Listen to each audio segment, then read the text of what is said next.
Hi, I'm Bill Osmolsky, Content Director for the MacIver Institute. And I'm Courtney Graves. Welcome to the MacIver Report. Now, this will probably be a shorter one today, which is just fine because we're going into a holiday week. We do have two big topics today. First, we're going to talk about the DPI school district report cards that came out on Veterans Day. And then we're going to get into the campus free speech bill that's working its way through the legislature, which Courtney obviously has strong opinions about. But before I let her loose on that, let's talk real quick about those DPI report cards.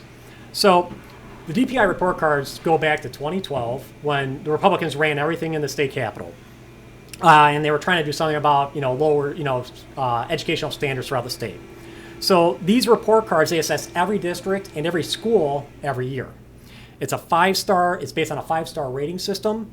Now, how do you decide how many stars you get? Well, it's all based on each district and school's overall score, which I'll get more into in a minute here, but bear with me. It's on a scale from 1 to 100, just like your grades would be. The higher the score, the more stars you get.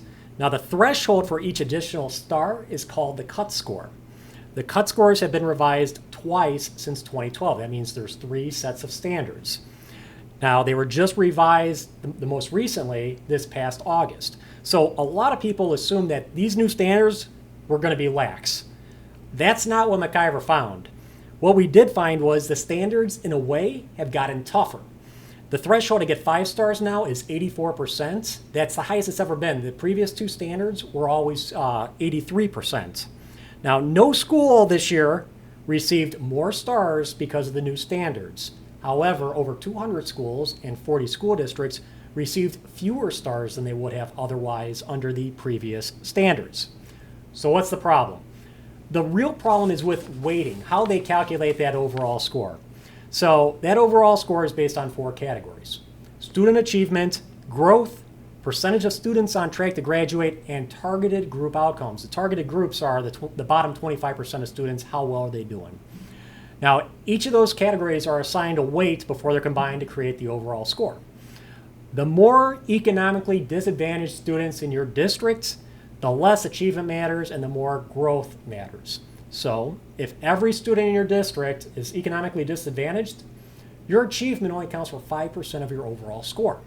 Now, if no students are economically disadvantaged, achievement counts for 45% of the overall score.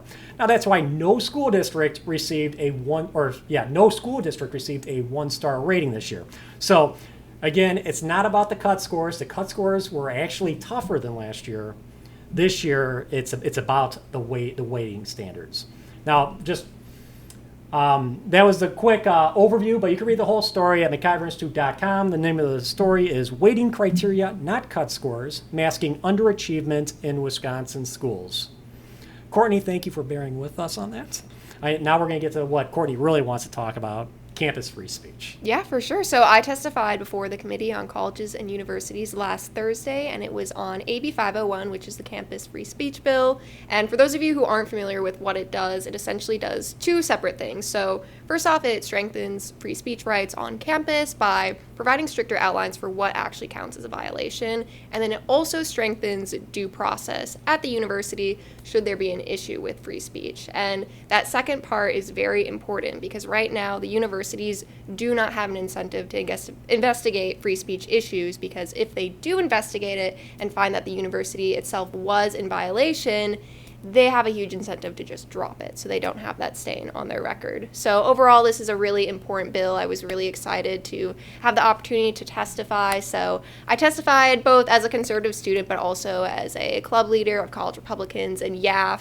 And so let me stop you. Yeah. She was not testifying as a MacIver intern. No, I was not. She was testifying as a concerned student who's in student organizations. Yes, exactly. So I gave my speech, and I really just detailed what it's actually like being a conservative on campus and all the free speech issues that I have dealt with both of my clubs and YAF and College Republicans, many of which we've covered on prior podcasts here. So overall, it was a really great experience, and one thing I guess that surprised me about it was I was expecting a lot of adversarial questions, especially from the Democratic legislators, but it was overall pretty good, pretty friendly, and they really just wanted to learn more about what it was like being a conservative student. Okay, so believe it or not, Courtney is actually always very well prepared for everything she does. So she spent a ton of time on her testimony, getting it exactly right. Yep. what was your, and so I mean, and I know you're always anticipating like, oh, what kinds of questions am I going to be asked? How mean are these lawmakers going to be to me? What was your biggest fear going into testifying for the first time? My biggest fear was that they were going to try to ask me some sort of gotcha question by relating either free speech rights to something with DEI or asking about suppression of hate speech or these other really complicated, thorny issues. And to my surprise, they didn't bring up any of those issues. They really just talked about things that I only addressed in my testimony and asking for more specifics on either my experiences or more specifics of what the classroom environment is like. And, it seemed like everyone was pretty nice to you, even they the were, other side. Yeah. They were very nice. So that was good. All of my fears melted away at that point. So now we put up the whole testimony at MacIver.com. Yep. I was surprised at how long it was. It was very long. I think we were up there for a half hour at least. Yeah, it was over a half hour for sure. Were you starting to get, how did it feel being up there for so long on the hot seat? I thought it was all right. I'm used to public speaking with my clubs, and this is also a topic I really care about, and obviously it's just my life, so it's not something I need to pre-think out. It's just what I've experienced, so it was easy to sit up there and talk about it for so long. All right, so what do you, where do you think this thing is going next? Well, I really do hope that it gets signed into law. Well, that's obviously the hope. But there is a lot of pushback from the Democrats on the bill, and oddly enough, the thing that they seem to be most concerned about is the penalties that the university would face should they violate free speech rights. And, obviously as a student, I think that's kind of odd because that's, insinuating that the university will violate free speech rights, and that's why we should be concerned if they get punished for doing so. I think there's obviously a very easy solution to this. How about the university just treat all students fairly and keep their First Amendment rights? But I unfortunately think, either if it goes to the Senate or especially once it hits the governor's desk, if it makes it that far, it's unfortunately not going to get signed into law. All right, I'm going to throw you a softball. It might be a curveball, depending on how prepared you are. Okay.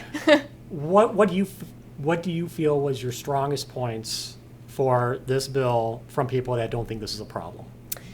Yeah, I would say probably one of the strongest points in the bill, and actually Dave Murphy... For your testimony, I meant. From my testimony about the bill, and Dave Murphy brought this up, was about the Memorial Library pulling our newspapers. So in my testimony, I gave a little anecdote of our conservative school newspaper, the Madison Federalist. We've been putting out big stacks of our papers for students to read in the libraries, and we are, by the way, on the list. We are allowed to put them there. They are allowed to be out.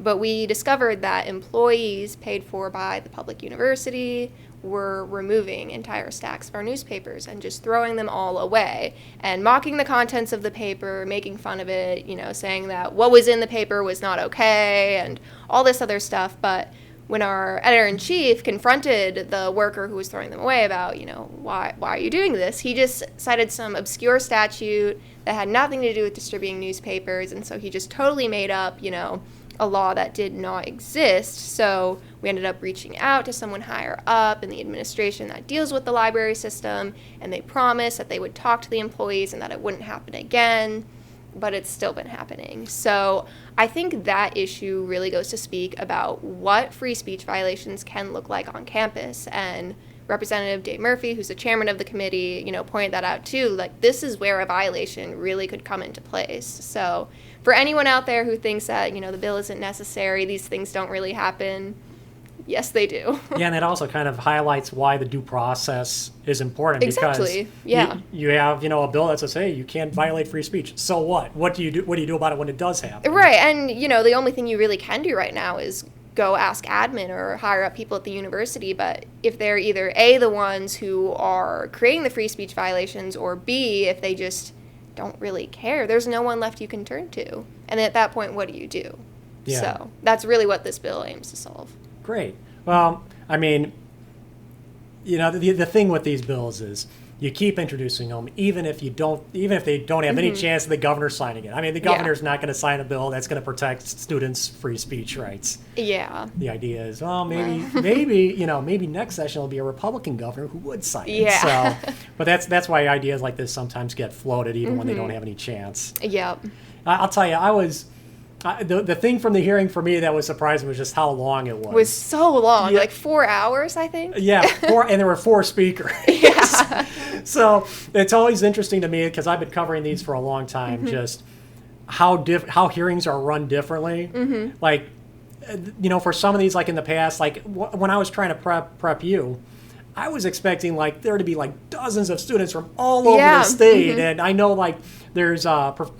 Tomish up in UW River Falls. There was talk about bringing him down, and yeah, when the day finally came for the hearing, it turned out that they got all kinds of exams on UW Madison. So we got 2 students, we've got Yep. 1 former reach. So it was a little disappointing with that, but But even so, it still took over 4 hours. yeah, there's a lot of questions. It would Yep, a lot of questions. probably would have been better if it was 4 hours and 40 people, but Probably. I think you and Hannah did a great Yeah, job. and that way our testimonies didn't get cut off either. So, because both of us had very long testimonies because we had a lot to say. So I think mine ran 7 or 8 minutes. That's right, because we were worried that Yeah. they might say 2 minutes is the limit. But Yep. no, that was great. Well done. All right, well, I guess we've run out of things to talk about, but as we promised, we only had 2 topics to talk about this podcast anyway. So that's where we're gonna end this one. This has been the MacIver Report. I'm Bill Osmolsky. And I'm Courtney Graves. Have a happy Thanksgiving.